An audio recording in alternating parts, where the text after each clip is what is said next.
Welcome to the T. Naveen Paul Ministries. आप सभी का टी नवीन पॉल मिनिस्ट्रीज में स्वागत है। It is once again a pleasure time for us to be with you in fellowship in the Word of God. और एक बार फिर से हमारे लिए समय है कि हम आपके साथ परमेश्वर के वचन से संगति को करें। Friends, we have been regularly meditating upon the book of Revelation. मित्रों, हम क्रमवार प्रकाशित वाक्य की पुस्तक का अध्ययन कर रहे हैं। The passage for today comes from Revelation 16 and verse 17 onwards. और आज के लिए जो मैसेज है वो प्रकाशित वाक्य 16वें अध्याय के 17वें वचन से आता है। This is the 53rd episode of our serial of studies. और ये हमारे क्रमवार अध्ययन का 53वां एपिसोड है। If you want to go and watch the last or previous episodes, you are welcome to come to the YouTube channel T. Naveen Paul Ministries. यदि आप इसके पहले के एपिसोड को देखना चाहते हैं तो आप टी नवीन पॉल मिनिस्ट्रीज के YouTube चैनल में देख सकते हैं। So in the last episode, we saw that the sixth vial of God's wrath was poured upon this earth. और हमने पिछले एपिसोड में देखा कि परमेश्वर के प्रकोप के 6वें कटोरे को स्वर्गदूत ने उंडेला। And we saw that three evil spirits in the form of frogs came out of the mouth of the dragon, the beast and the false prophet. और हमने देखा कि दुष्ट आत्माएं जो है वो मेंढकों के स्वरूप में उस अजगर से, झूठे भविष्यवक्ता से और पशु के अंदर से निकली। It appears that frogs denote some ugly physical form. और ऐसा प्रतीत होता है कि मेंढकों का अर्थ कुछ बहुत ही बदसूरत सा स्वरूप है। Because they have a right to show some miracles and wonders before the people. क्योंकि उनके पास अधिकार है कि वो कुछ चमत्कार को और अद्भुत कार्य को दिखाएं। And also the Bible says that they are sent to the different kings and the rulers of this world. और बाइबल ये भी बताती है कि उन्हें बहुत सारे राजाओं के पास भेजा गया है। So it appears that they have in some kind of a physical form to express themselves to these people. और ऐसा प्रतीत होता है कि उनके पास जो है कुछ शारीरिक भाव है जिससे वो अपने आप को लोगों के सामने प्रकट करें। And because of this, those people whose name are not written in the book of life will be wonderstruck and will follow these evil spirits. और ऐसा इसलिए भी होगा कि जिन लोगों के नाम उस जीवन की पुस्तक में नहीं लिखा गया वो इन लोगों के पीछे हो जाएंगे। And so a great army will be gathered in the valley of Armageddon. तो एक बड़ी सेना जो है उस अर्मगेदोन की तराई में इकट्ठी होगी। And the river Euphrates will be dried up so as to make up the way for the people from the east. और जो फरात नदी है वो सूखी कर दी जाएगी ताकि लोग जो है राजाएं जो है वो पूरब से वहां पर आ पाएं। And these people from the east include people from China, Japan, India, etc. और पूर्व से जो लोग आएंगे उसमें चीन से, जापान से और भारत से लोग आएंगे।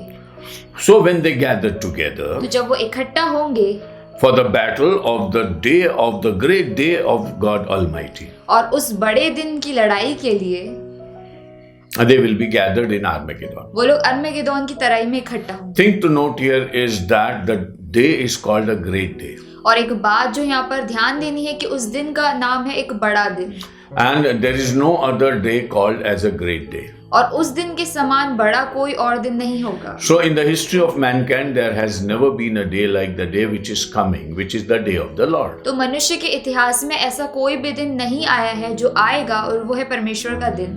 So we are seeing the terminative or the ultimate time in the history of mankind. तो हम मनुष्य के इतिहास में एक अंतिम दिन को और एक अद्भुत दिन को देखने वाले हैं। So we should be ready for the day to come. तो हमको उस दिन के लिए तैयार होना चाहिए। And Jesus is giving a message to the world. और यीशु जो है पूरी दुनिया को संदेश देते हैं। And we saw that he said, "Behold, I come quickly." और वो हमने देखा कि वो ऐसा कहते हैं कि देखो मैं चोर के समान आता हूँ। And you have to be ready. और तुम्हें तैयार होना है। And you have to keep your garments. और तुम्हें अपने वस्त्रों की चौकसी करना है। So that you do not appear naked before the people. कि तुम नंगे ना फिरो। And God accepts you in His kingdom. और परमेश्वर जो है अपने राज्य में तुम्हें एक्सेप्ट करे। And so the great and the final battle upon this earth, तो सबसे अद्भुत और अंतिम लड़ाई जो है पृथ्वी पर, which could be also called as a world war. और जिसे हम वर्ल्ड वॉर भी कह सकते हैं। Nowadays people are calling many events as though the third or the final world war is coming. और आजकल लोग बहुत सारी घटनाओं को ऐसा कहते हैं कि अंतिम और तीसरा वर्ल्ड वॉर जो है वो हो रहा है। Because nation against nations are standing up. क्योंकि देश देश की ओर चढ़ाई कर रहे हैं। But God says this will be the final war, लेकिन परमेश्वर कहता है कि ये अंतिम वॉर होगा, the greatest ever war upon this earth. सबसे बड़ी लड़ाई जो पृथ्वी पर होगी, And this war would be between the Israelites and the entire world. और ये जो लड़ाई है ये इजराइलियों के साथ और पूरे अन्य देश जो उसके अगेंस्ट में खड़े होंगे उनके साथ होगी। And if you read the 3rd chapter of the book of Joel, और यदि आप योएल नबी की पुस्तक के 3रे अध्याय को पढ़ेंगे, God says it's my arrangement of my court of justice over there. और परमेश्वर आप ऐसे कहता है कि मैं जो है अपने न्याय को दिखाऊंगा, And I'll gather people from all nook and corners of this और world. मैं पृथ्वी के हर एक छोर से लोगों को इकट्ठा करूंगा, And I will make my judgment upon each and every people. और मैं अपना न्याय हर एक व्यक्ति पर प्रकट करूंगा। The Israelites who did not believe in Christ और इजरायली जो यीशु पर विश्वास नहीं करते will be beaten severely. और उन्हें बहुत ही बुरी तरीके से मार दिया जाएगा, And it would be the grace of God and the prayer of saints that would save a few of them. और ये परमेश्वर का अनुग्रह रहेगा और संतों की प्रार्थना रहेगी जिसके होने के कारण कुछ लोग बच जाएंगे। But when Jesus comes on the clouds, लेकिन जब यीशु बादलों पर आएंगे then there would be a tough time for the world to face. और दुनिया का बहुत ही कठिन समय होगा जो उन्हें सामना करना होगा। So first, the entire world will feel that we are having a cakewalk and we don't have to struggle much because we are just demolishing a small community called the Israelites. और पहले पूरी दुनिया के लोगों को लगेगा कि हमारे लिए बहुत आसान है और ये लड़ाई बहुत आसान होगी क्योंकि एक छोटे से देश को हमें खत्म करना है जिसका नाम इजराइल है। But when the Lord comes back, लेकिन जब प्रभु फिर से वापस लौटते हैं, in the Bible it is वृitten in a very sign language. और वचन में ये बड़े ही साइन के रूप में, चिन्ह के रूप में लिखा The गया है। Bible says that I will make Jerusalem as a very heavy stone. और बाइबल में ऐसा लिखा है कि यरूशलेम को मैं एक बड़ा पत्थर बनाऊंगा, And whoever would like to lift it up would be bruised or wounded. और जो भी उसे उठाएगा उसे खुद ही चोट लग जाएगी। Similarly, he says it would be like a torch which is taken out of fire. और वैसे ही वो कहता है कि एक ऐसे होगा कि जैसे टॉर्च को आग में से ले लिया गया, And through that torch of Jerusalem, Jesus is going to burn each and every other country. और उस यरूशलेम की आग के द्वारा परमेश्वर हर एक देश को जला देगा। So the message was that we should be ready.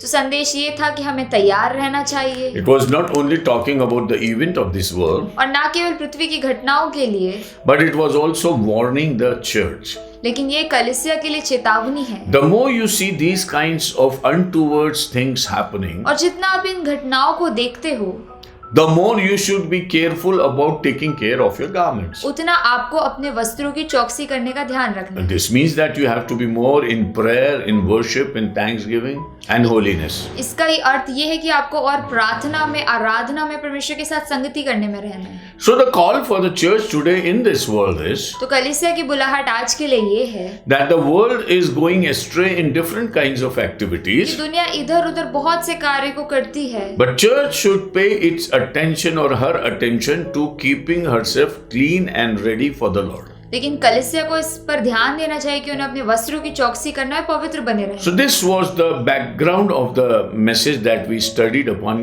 last time. तो ये पिछले संदेश की पृष्ठभूमि थी। Now we come to the message for today. और हम अब आज के संदेश पर आते हैं, And this is from verse 17 of chapter 16 of the book of Revelation. और ये प्रकाशित वाक्य के 16वें अध्याय की 17वीं आयत से आगे है। In the 17th verse he says, और 17वें वचन में वो ऐसा कहता है, Then the seventh angel poured out his bowl into the air, and a loud voice came out of the temple of heaven from the throne, saying, It is done. 7वें स्वर्गदूत ने अपना कटोरा हवा पर उंडेल दिया और मंदिर के सिंहासन से यह बड़ा शब्द हो चुका। So the vial or the cup was poured into the air. तो जो कटोरा था वो हवा में उंडेल दिया गया। See, the vials or the cups were poured one after the other, कटोरे एक के बाद एक उंडेले गए, but this is poured in the air. लेकिन ये कटोरा हवा में उंडेला गया। And anything in the air means an environment which is a global environment. और कुछ भी यदि हवा में डाल दिया तो मतलब ये है कि ये पूरे जगत की ये हवा जो है वैसे It will spread throughout the world. ये पूरी दुनिया में फैल जाएगी। And so the Bible says तो वचन ऐसा कहता है, that seventh angel poured out his bowl into the air, and a loud voice came. कि सातवें स्वर्गदूत ने अपना कटोरा हवा में उंडेल दिया और एक बड़ा शब्द सुनाई दिया।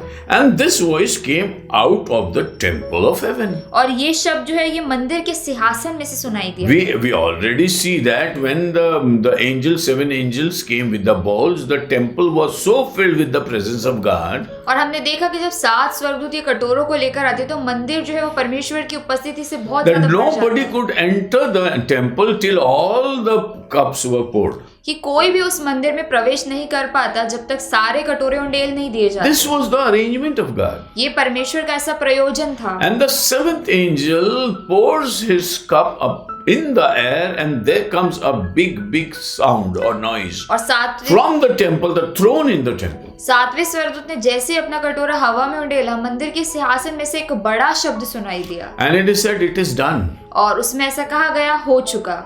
That means whatever is to be finished is to be finished. इसका ये अर्थ है कि जो कुछ भी खत्म करना था वो खत्म हो चुका। Means the command has come from the temple. मतलब जो मंदिर से है वाणी जो है वो आ चुकी है। And whatever is in the command which is going to happen upon the earth. और जो कुछ भी उस वाणी में कहा गया है वो पृथ्वी पर होगा। So it was a call for the heavens to get involved in the final summation of the activities of this earth. तो ये एक ऐसी बुलाहट थी कि स्वर्ग जो है वो एकत्र हो जाए कि अंतिम जो चीज होनी है पृथ्वी पर उसके लिए। So when there came a voice in the heavens, और फिर स्वर्ग से एक आवाज सुनाई दी it is done. कि हो चुका। Then immediately things started happening upon this earth. फिर एकदम से पृथ्वी पर घटनाएं होनी शुरू हो गई। So what is happening is heaven is the reason for what happens on the earth. तो जो कुछ भी पृथ्वी पर होता है उसके कारण, जो कुछ भी स्वर्ग में होता है उसके कारण चीजें पृथ्वी पर होती है। And this we need to understand. और ये हमें समझना है। Nothing can happen upon this earth unless God gives a command. और पृथ्वी पर कुछ भी तब तक नहीं हो सकता जब तक परमेश्वर जो अपनी वाणी को नहीं कहता। And God is such a perfect manager that Jesus says, even there are two birds sitting on a branch, they cannot fall without the will of the God the Father. परमेश्वर इतना सिद्ध प्रयोजक है कि यदि 2 पक्षी जो है पेड़ पर बैठे, एक भी परमेश्वर के आगे के बिना नहीं गिरता। He is a micromanager. He manages everything in detail. और वो हर एक चीज का बहुत अच्छे से प्रयोजन करता है। So as the heavens said that it is done. और जैसे स्वर्ग ने कहा कि हो चुका। Verse 18 says, and there were noises and thunderings and lightnings, and there was a great earthquake. 18वें वचन में ऐसे लिखा है, फिर बिजलियां चमकी और शब्द और गर्जन हुए और एक ऐसा बड़ा भूकंप आया। This is all the things that are happening which are above a human being. और ये सारी चीजें जो हो रही है ये मनुष्य की समझ से परे है। So in those days you will find great thunderings. तो उन दिनों में आप बहुत बड़े-बड़े बिजलियों को चमकते हुए देखोगे। The noises will come, the thunderings will come, and the lightnings will be there. शब्द होगा, गर्जन होगा और बिजलियां चमकेगी। And the Bible says that when these things are going to happen, और वचन ऐसा कहता है जब ये सब बातें हो, the earth will be shaken once for all. तो पृथ्वी एक बार के लिए हिला दी जाएगी। Because it is written, and there was a great earthquake. और एक ऐसा बड़ा भूकंप आया, ऐसा लिखा है। So earthquake comes with thunders and lightnings and noises. और भूकंप जो है वो बिजलियां चमकने के साथ होता है, गर्जन के शब्द के साथ होता है, बड़ी आवाज के साथ। When we read the Bible, writing to Thessalonians, Paul says, और जब हम वचन को पढ़ते हैं तो थिस्सलुनीकियों की कलीसिया को लिखते हुए पौलुस ऐसा कहते हैं। 1 Thessalonians chapter 4 verse 16 onwards, और पहला थिस्सलुनीकियों 4 अध्याय की 16वें वचन से that आगे, before the Lord comes back, there will be a sound of a final trumpet. तो वहां पर ऐसा लिखा है कि इसके पहले कि प्रभु आ जाए एक अंतिम तुरही का शब्द होगा। Means there would be a global sound and sign of Jesus' coming. मतलब एक आवाज सुनाई दी जाएगी जो पूरी दुनिया को सुनाई दी जाएगी। Now in this pouring of the last cup, the coming of Jesus is not mentioned, but the happenings on this earth is mentioned. तो जब ये अंतिम कटोरा उंडेला गया तो यीशु के आने का तो उल्लेख नहीं है, लेकिन पृथ्वी पर चीजें क्या-क्या होगी उसके So बारे this में। is a big revelation for us. तो ये बहुत बड़ा प्रकाशन है हमारे लिए। We know that Jesus is coming again. हमें पता है कि यीशु फिर से आएंगे। But here we are disclosed that what are the signs when he comes over here. लेकिन यहाँ पर हमें चिन्ह बताए गए हैं कि क्या-क्या हमें दिखाई पड़ेंगे। And there are so many references talking about what happens when Jesus comes again. और बहुत सारे वचन ऐसे हैं जहाँ पर लिखा है कि यीशु जब फिर से आएंगे तो क्या क्या होगा. Like the believers will gather together with him, the graves will be open. कि विश्वासी जो है वे इकट्ठे कर लिए जाएंगे और कब्रें खुल जाएंगी. There would be a big gathering. और बहुत बड़ी भीड़ होगी. And those who will be living and being saints of God will be transformed. और जो लोग जीवित हैं और जो लोग संत हैं वो लोग बदल जाएंगे. They all together will meet Jesus in the clouds. और वो सब लोग यीशु को बादलों में मिलेंगे. And that would be a big gathering of people. और बड़ी भीड़ होगी लोगों की वहाँ पर. Now, here he says that यहाँ पर वो ऐसा कहता है. there comes an earthquake. वहाँ पर एक भूकंप आया.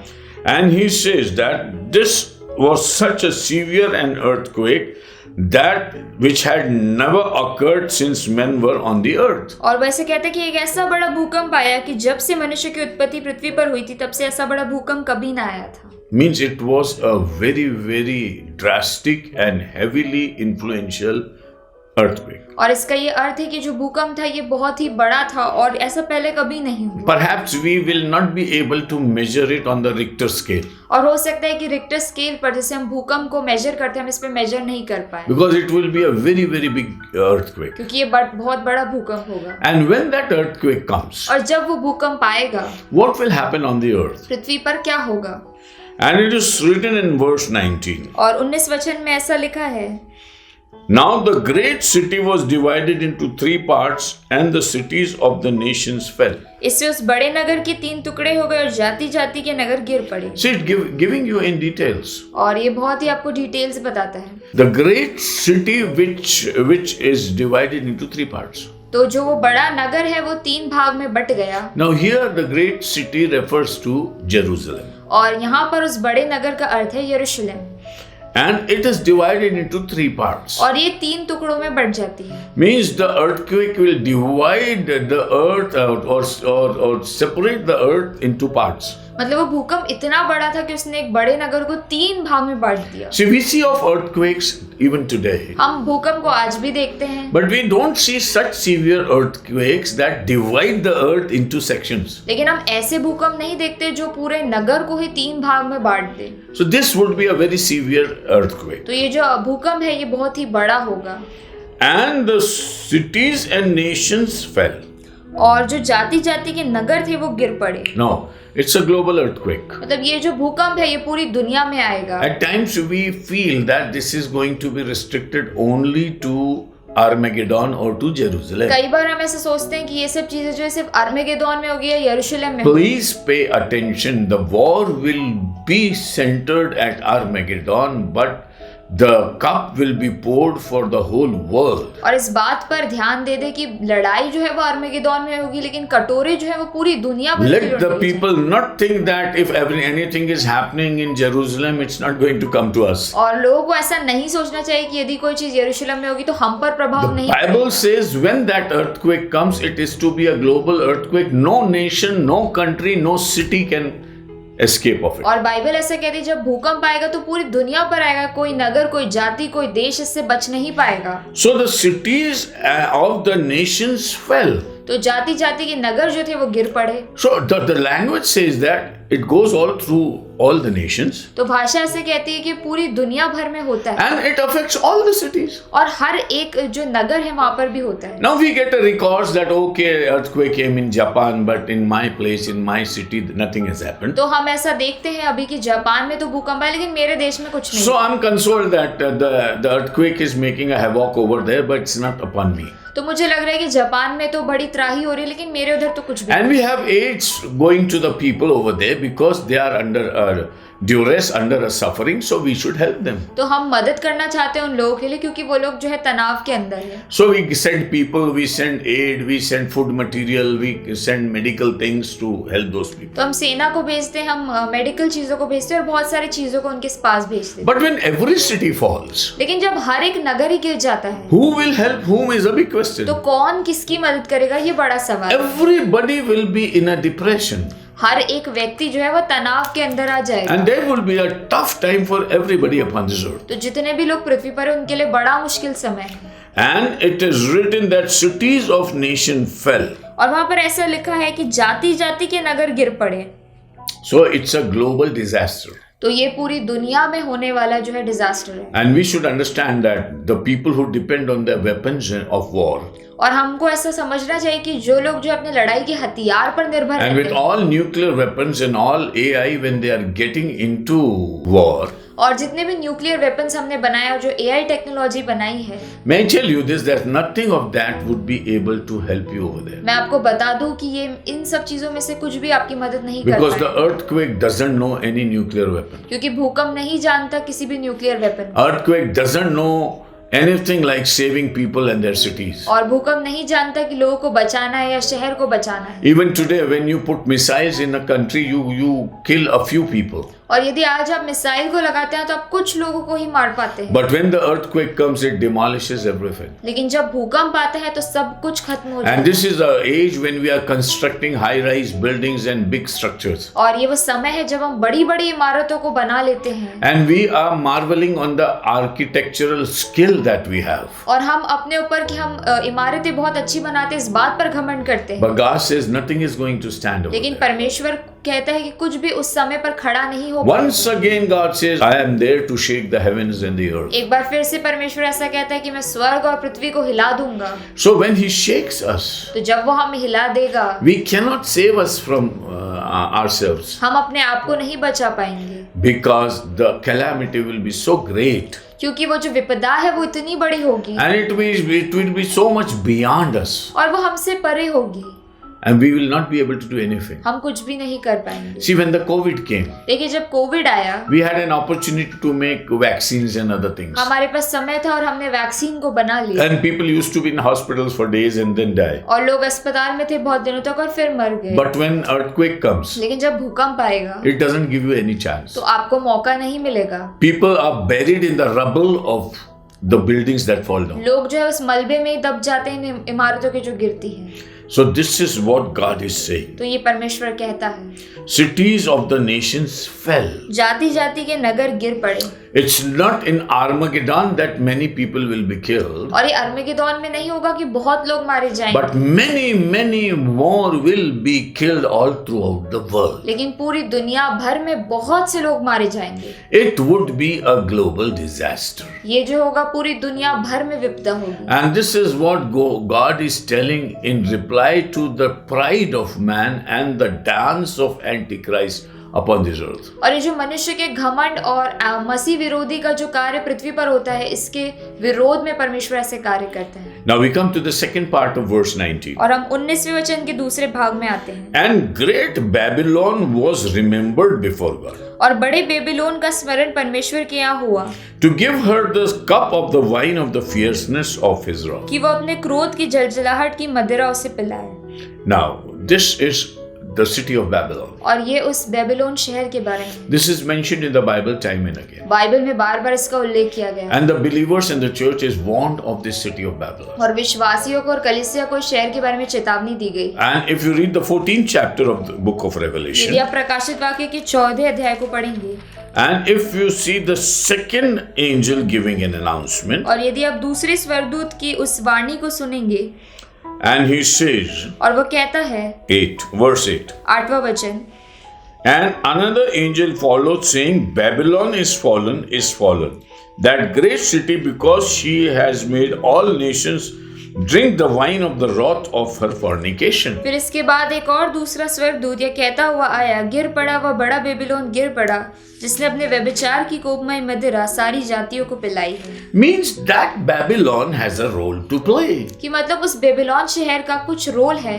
And when the earthquake comes, और जब भूकंप आएगा, it is specially targeting that Babylon. और वो उस बेबीलोन शहर को जो है अपना target Why? Because God's wrath is upon Babylon. क्योंकि परमेश्वर का प्रकोप उस शहर पर And the है। 7th cup poured is the cup of wrath. और 7वां कटोरा जो है वो प्रकोप का कटोरा है। So when all the cities of this world are demolished, तो सब जब इस पृथ्वी के सारे शहर जो है वो मिटा the दिए, Bible reveals to us Babylon is one of the reasons for this great disaster. और बाइबल हमें बताती है कि बेबीलोन ही कारण है इतनी बड़ी विपदाओं का जो पृथ्वी पर आ रही है। Because God remembered Babylon. क्योंकि परमेश्वर ने बेबीलोन का स्मरण रखा, Because of the cup of wine of fierceness of his wrath. कि अपने क्रोध की जलजलाहट की मदिरा उसे पिलाए। Why? Because Babylon was the city which is the business city. और क्योंकि बेबीलोन वो शहर था जहाँ पर पूरा व्यापार होता था। We do not exactly locate where Babylon would be. और हमें नहीं पता कि बेबीलोन कहाँ पर होगा। But some people consider it as Rome because Rome is called the city of seven hills. और कुछ लोग इसे रोम के बारे में कहते हैं क्योंकि जो रोम देश है वो 7 पहाड़ों का देश है। So perhaps Rome would be the hub of the business in the last days. तो हो सकता है कि अंत के दिनों में रोम में सारे बिजनेस जो है वो Whatever city that Babylon is, जो भी शहर बेबीलोन है, we are as Christians we are not bothered where it is. और मसीह होने के नाते हमें इस बात की चिंता नहीं Because है। when our Lord comes, we know where the Babylon is. क्योंकि जब प्रभु आएगा तो हम जान लेंगे कि बेबीलोन Why कहाँ है। should we put any stress on our mind when God says you will see the Babylon in a very special camera? हम अपने दिमाग पर जोर क्यों डालें जब परमेश्वर कहता है कि तुम बेबीलोन शहर को देखोगे। It appears that a supercomputer will be developed by Babylon. और ऐसा प्रतीत होता है कि एक सुपर कंप्यूटर इस देश के द्वारा बना लिया जाएगा And it will manage the business of the whole world. और वो पूरी दुनिया भर के व्यवसाय को मैनेज And करेगा। mind you, we are going into the study of the city of Babylon in chapters 17 and 18. और मैं आपको बता दूं कि हम 17वें और 18वें अध्याय में बेबीलोन शहर के बारे में अध्ययन को करेंगे। See, 2 full chapters given to Babylon describing Babylon. और 2 पूरे अध्याय जो है वो बेबीलोन शहर के बारे में दे दिए गए। In the book, important book like book of Revelation, 2 full chapters are given to Babylon. इतनी महत्वपूर्ण किताब जो प्रकाशित वाक्य की है उसमें 2 चैप्टर जो है वो बेबीलोन को दे It दिए। would be equally important as Jerusalem because Jerusalem will be the headquarter of Antichrist. और ये यरूशलेम के जैसा इम्पोर्टेंट होगा कि यरूशलेम जो है वो मसीह विरोधी का हेडक्वार्टर है। And Babylon would be the business city of this world. और बेबीलोन जो है वो इस दुनिया की व्यवसाय करने का शहर होगा। And how that Babylon will be demolished, we will study in detail in chapter 17. और कैसे बेबीलोन को मिटा दिया जाएगा हम 7वें अध्याय में पढ़ेंगे। Now verse 20 is very important. और 20वां वचन बहुत इंपॉर्टेंट है। Then every island fled away and the mountains were not found. और हर एक टापू अपनी जगह से टल गया और पहाड़ों का पता न चला।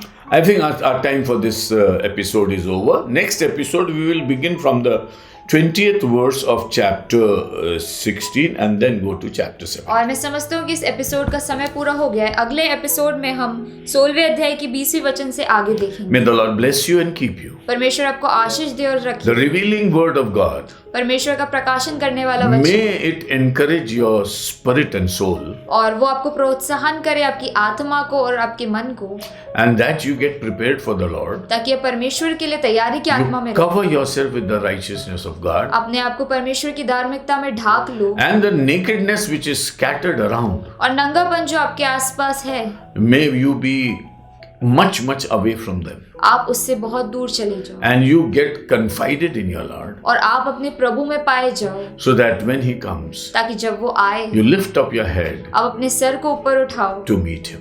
ताकि उससे मिल सको। May the Lord give you the grace and courage परमेश्वर आपको अनुग्रह दे और ढाढ़स दे to wait upon him for his coming कि आप उसके लिए रुके रहो and not be demolished with this world. और लोगों के साथ मिटाए ना जाओ। May the Lord bless you. परमेश्वर आपको आशीष दे।